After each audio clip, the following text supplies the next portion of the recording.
দর্শক, আমি এই মুহূর্তে রয়েছি সিরাজগঞ্জ কাজীপুর উপজেলার স্থলবাড়ি শাহ বলি রহমতুল্লাহ আলাহের মাজার শরীফ প্রাঙ্গণে। দেখছেন এখানে অনেক সুন্দর করে কিন্তু আমাদের এই মঞ্চটা সাজাইয়াছে। এখানে মিম ডেকোরেটর দেখতে পাচ্ছেন। আমি মাজারের যে মেন স্থানটি, সেই স্থানটিতে আপনাদেরকে আমি নিয়ে যাচ্ছি এবং কি সেখানে আমি আপনাদেরকে দেখাবো যে মাজার শরীফের যে স্থানটি। আর দেখছেন মাজার শরীফটি কিন্তু অনেক সুন্দর করে ইতিমধ্যেই কিন্তু নির্মাণ করা হয়েছে। দেখেন কত বড়, সেই বিষয়টি কি কিন্তু আমি আপনাদেরকে দেখাতে যাচ্ছি। দেখছেন এখানে কিন্তু শাহ বোয়ালিয়া রহমতুল্লাহ আলাহের যে মাজার শরীফ, সেই মাজার শরীফটি আমি আপনাদেরকে দেখাতে যাচ্ছি। দর্শক দেখছেন গত 11 পৌষ কিন্তু এখানে সুন্দর করে কিন্তু প্রতি বছরই মানে অনুষ্ঠান হয় আর কি। 11 পৌষ উপলক্ষে দেখছেন এখানে কিন্তু রজা শরীফ আমি আপনাদেরকে দেখাতে যাচ্ছি। আপনারা দেখছেন কত সুন্দর আমাদের সেই মাজার শরীফটি, অনেক সুন্দর। দর্শক এখানে কিন্তু অনেক একটি ভালো আউলিয়া আমাদের মাঝে এই স্থলবাড়ির মাটিতে কিন্তু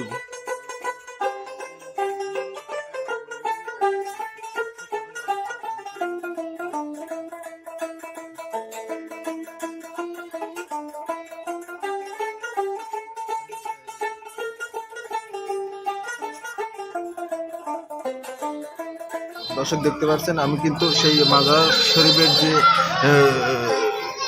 আছে আপনার রজা মোবারক আছে, শাহ বলি রহমতুল্লাহ আলাইহির যে রজা মোবারক, সেই রজা মোবারকটা আমি আপনাদেরকে দেখাতে যাচ্ছি। দেখছেন কত সুন্দর। আমি আপনাদেরকে একটু ঘুরিয়ে দেখাচ্ছি। দেখছেন হ্যাঁ,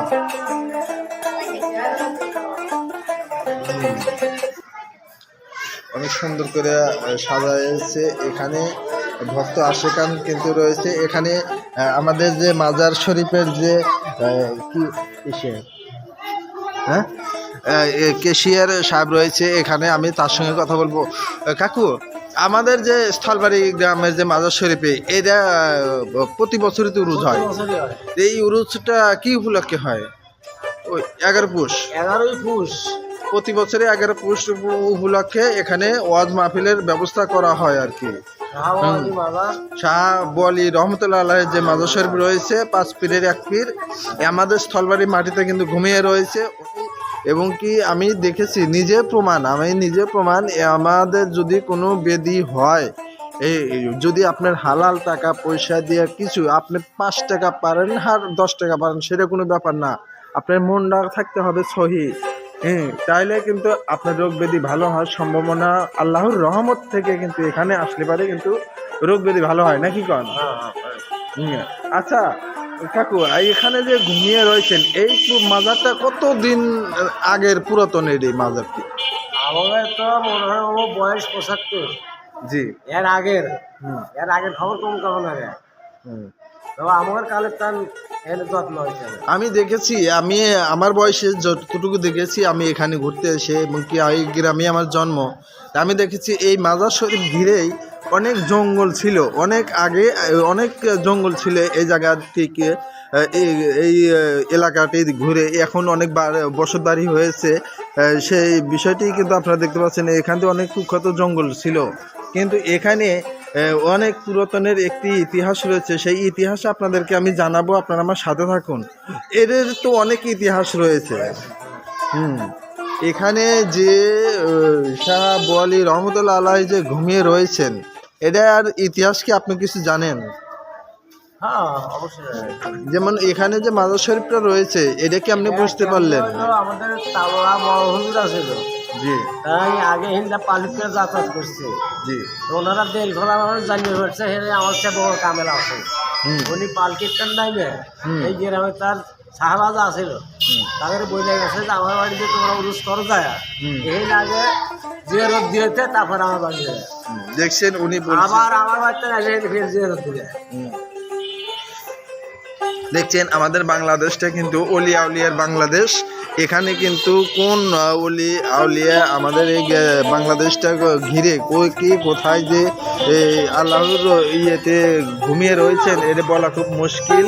ঠিক আছে দর্শক, আমি এখানে আরও জনগণ রয়েছে, আমি সেইগুলো থেকে এই উরুস পাক যে দরবার শরীফ রয়েছে এই সম্পর্কে জানানোর চেষ্টা করব।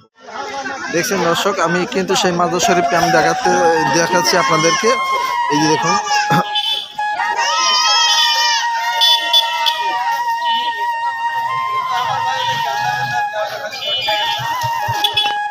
দর্শক আমি এখানে দেখতে পাচ্ছি যে উরুস মোবারকের পরের দিন আর কি আমাদের যে স্থলবাড়ি শাহ বলি রহমতুল্লাহ আলাইহি যে মাজার শরীফ রয়েছে সেই মাজার শরীফ যে উরুস হলেও উরুসের পরের দিনে আর কি আমার এই ভাইরা ফুল নিয়ে এসেছে। ভাই আপনার বাড়ি কোথায়? ভাই আমার বাড়ি গোসাই বাড়ি। গোসাইবাড়ি? আপনি গোসাইবাড়ি থেকে স্থলবাড়ি এসেছেন? আপনি এখানে কি কারণে এসেছেন, যে মাজার উপলক্ষে এসেছেন? এখানে আমরা মাজার উপলক্ষে ফুল বিক্রি করতে আসছি এবং আমরা পাশাপাশি স্কুলে ফুল বেশি বাজারে বিক্রি করি। আমরা অনেক দূর দূরান্ত আমরা ফুল বিক্রি করেন। আপনার নামটা জানো কি হলো? আমার নাম মোহাম্মদ আবুল কালাম আজাদ। আবুল কালাম আজাদ। আপনার ফুলের কি আপনারই আছে? আপনার নার্সারি আছে? নার্সারি আছে, যে নার্সারি। কি রকম ফুল পাওয়া যায় আপনার ওখানে? আমার ওখানে ইনশাল্লাহ সব ধরনের ফুল গাছই পাওয়া যায়। সব ধরনের ফুল গাছই পাওয়া যায়। আচ্ছা, যে ফুল